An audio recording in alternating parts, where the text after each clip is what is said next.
வணக்கம் நண்பர்கள். தமிழக வெற்றி கழகத்தினுடைய தலைவர் விஜய் அவர்கள் லாக்அப் டெத் அப்படிங்கிற ஷூட்டிங்கில் கலந்துட்டு இருக்காரு. அதை பற்றி சுருக்கமாக பார்க்கலாம். சேனலுடைய வளர்ச்சிக்கு சப்ஸ்கிரைப் பண்ணி நோட்டிஃபிகேஷனில் உங்களுக்கு வீடியோ வரணும் அப்படிங்கிறதுக்காக பெல் பட்டனை ஆன் பண்ணி வைங்க. சரி, வீடியோக்குள்ளே போகலாம். தமிழக வெற்றி கழகத்தினுடைய தலைவர் விஜய் அவர்கள் லாக்அப் டெத் அப்படிங்கிற ஷூட்டிங்கில் கலந்து கொள்வதற்காக ஒரு மேடை அமைத்திருக்கிறாரோ அப்படிங்கிற ஒரு தோற்றத்தை தான் அந்த மீட்டிங் நடத்திருக்குது. ஏன் அப்படின்னு பார்த்தோம்னா,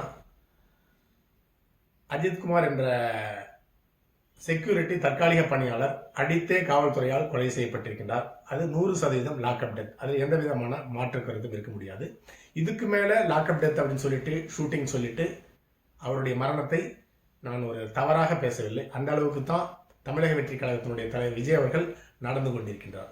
திராவிட முன்னேற்ற கழகத்தினுடைய ஆட்சியில விடுஞ்செந்திரிச்சா ஒவ்வொரு பிரச்சனையும் மக்களுக்கு எதிராக, சாதாரண அப்பாவிகளுக்கு எதிராக தொடுக்கப்படுகிறது. காவல்துறையாலும் திராவிட முன்னேற்ற கழகத்தை சேர்ந்த நிர்வாகியாலும். அப்படிப்பட்ட நிலை இருக்கும் பொழுது தமிழக வெற்றி கழகத்தினுடைய தலைவர் புதுசாக கட்சி ஆரம்பிச்சிருக்கிற நடிகர் விஜய் அவர்கள் கட்சி ஆரம்பிச்சு 1.5 வருஷம் ஆச்சு. இதுவரையும் ஒரு 3 தடவை தான் வெளிவந்து மக்களுடைய பிரச்சனைக்காக குரல் கொடுத்திருக்கின்றார். அதனால தான் சொல்றேன், நடிகர் விஜய் அவர்கள் ஒரு ஷூட்டிங் நடக்க லாக்அப் டெத் அப்படிங்கிற ஷூட்டிங்க்கு கலந்து கொண்டிருக்கிறாரோ அப்படிங்கிற சந்தேகம் வந்ததுன்னு சொல்லுறேன்.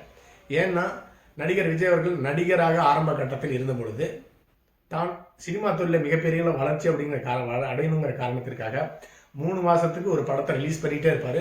இந்த படம் ஓடுதோ ஓடலையோ, ஹிட் ஆகுதோ ஹிட் ஆகலையோ, படத்தை ரிலீஸ் பண்ணிட்டு இருப்பாரு. அப்பொழுதுதான் தொடர்ந்து படத்தை வெளியிட்டே இருந்தால் மக்களுடைய மனதில் நிற்க முடியும் அப்படிங்கிற காரணத்திற்காக தொடர்ந்து சினிமாவில் நடித்து படத்தை ரிலீஸ் பண்ணிட்டு இருந்தாரு. ஆனால் அரசியல்வாதி அப்படிங்கிற அடியை எடுத்து வைத்த பிறகு தினந்தோறும் மக்களுக்கு எதிரான குரல் கொடுக்க வேண்டிய விஜய் அவர்கள் அப்படி நடந்து கொள்ளாமல் 3 மாசத்துக்கு ஒரு தடவை தான் ஷூட்டிங்க்கு வெளியே வராரு.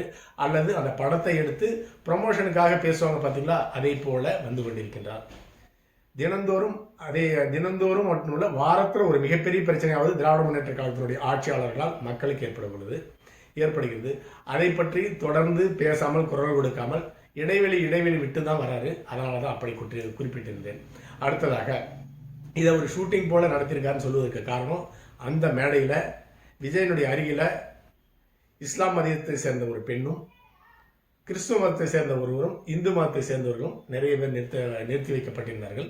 அவர்கள் எல்லாமே கிறிஸ்துவர், முஸ்லீம் என்று அடையாளம் தெரியும் அளவுக்கு இருந்தது காரணம், இது ஒரு ஷூட்டிங்காக அல்லது மக்களுடைய வாக்குகளை பெறணும், அந்த சிறுபான்மையினுடைய வாக்குகளை பெறணும் அப்படிங்கிற காரணத்துக்காக இப்படிப்பட்ட மேடை அமைக்கப்பட்டதா, அவர்கள் நிறுத்தப்பட்டார்களா அப்படிங்கிற சந்தேகம் எல்லாருக்கும் இருக்கு. அடுத்ததாக மேடையில் சாதாரண மக்களும் ஏற்றப்பட்டிருக்கிறார்கள். அது வரவேற்கப்பட்ட ஒரு சம்பவம் என்று எடுத்துக்கொள்ள வேண்டும்.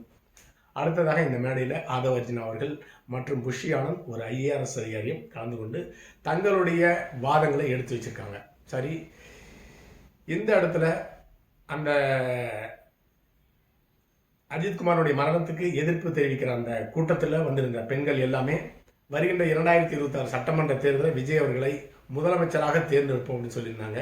அது ரசிக்கும்படியாக இல்லை. ஏன்னு கேட்டிங்கன்னா, அவர்களுடைய ஆவல் அதுவாக இருந்தாலும் ஒரு முழு நேர அரசியல்வாதியாக இன்னும் விஜய் அவர்கள் மாறவில்லை அப்படிங்கிறது தான் நன்றாக தெரிகிறது. அதனால தான் ரசிக்கும்படியாக இல்லை அப்படின்னு சொல்லியிருந்தேன். அடுத்ததாக திராவிட முன்னேற்ற கழகத்தினுடைய ஆட்சியில் இந்த அஜித்குமார் என்ற வாலிபர் அடித்து லாக்அப் டெத், அதாவது அடித்தே கொலை செய்யப்பட்டிருக்கின்றார்.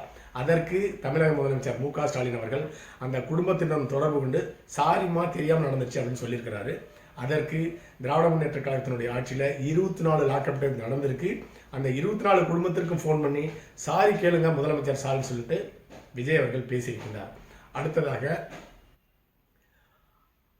அஜித்தினுடைய குடும்பத்திற்கு தமிழக அரசு நிவாரணம் வழங்கியிருக்கு. அதே போல லாக்அப் டெத் அடைந்த 24 குடும்பத்திற்கும் நிவாரணம் கொடுங்க முதல்வர் சார்ந்து பேசியிருக்காரு. நிவாரணம் என்று எதை குறிப்பிடுகிறார் என்று தெரியவில்லை. அந்த அஜித்குமார் அடித்து கொலை செய்யப்பட்டதற்கு அந்த அஜித்குமாருடைய தம்பிக்கு அரசு வேலை மற்றும் அவங்களுக்கு நிலம் தரன்னு சொல்லிட்டு தமிழக அரசு சொல்லியிருந்தாங்க. முதலமைச்சர் அவர்கள் பேசியிருந்தார் ஃபோனில். அதன்படி அவருக்கு நிலமும் வேலையும் வழங்கப்பட்டது.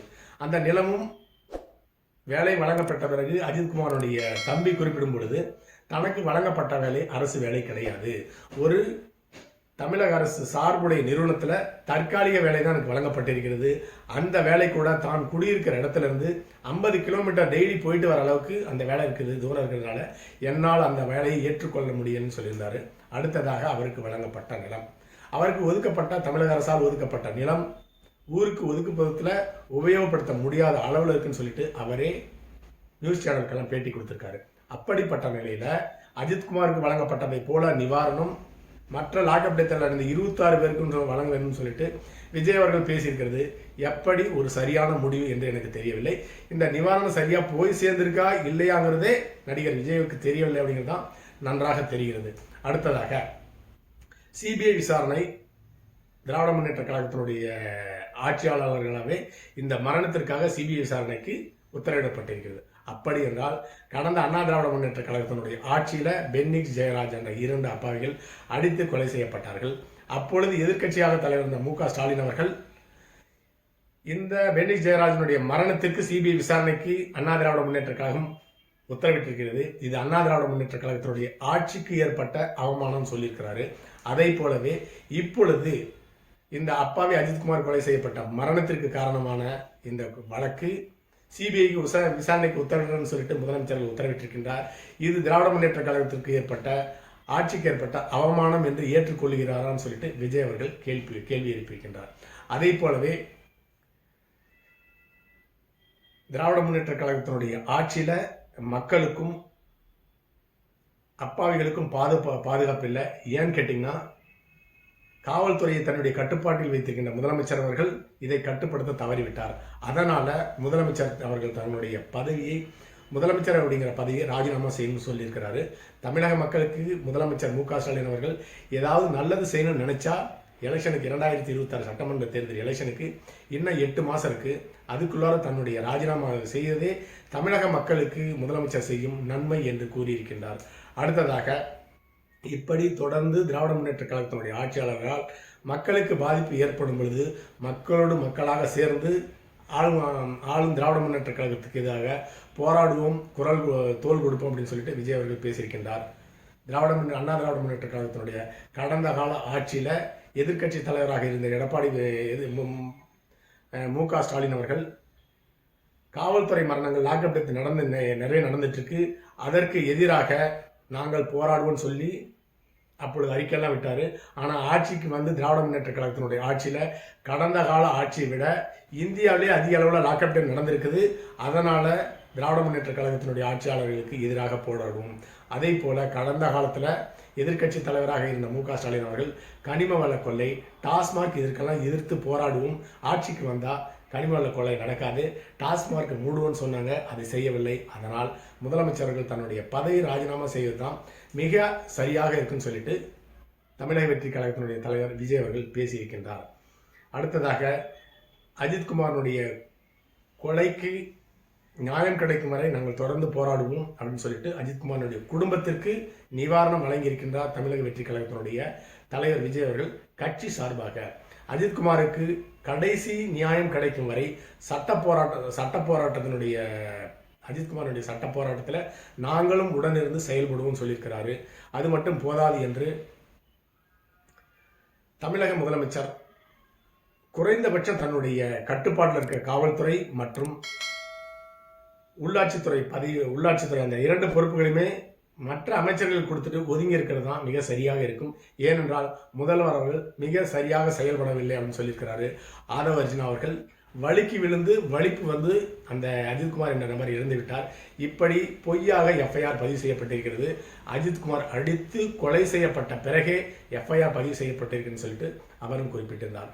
மொத்தத்தில் ஒரு முழு நேர அரசியல்வாதியாக நடிகர் விஜய் அவர்கள் தமிழக வெற்றி கழகத்தினுடைய விஜய் அவர்கள் மிக தீவிரமாக செயல்படாதது ஒரு ஷூட்டிங் நடப்பதைப் போல இந்த போராட்டம் இருந்தது என்று எடுத்துக்கொள்ள வேண்டும். அடுத்த பதிவில் சந்திக்கலாம். நன்றி.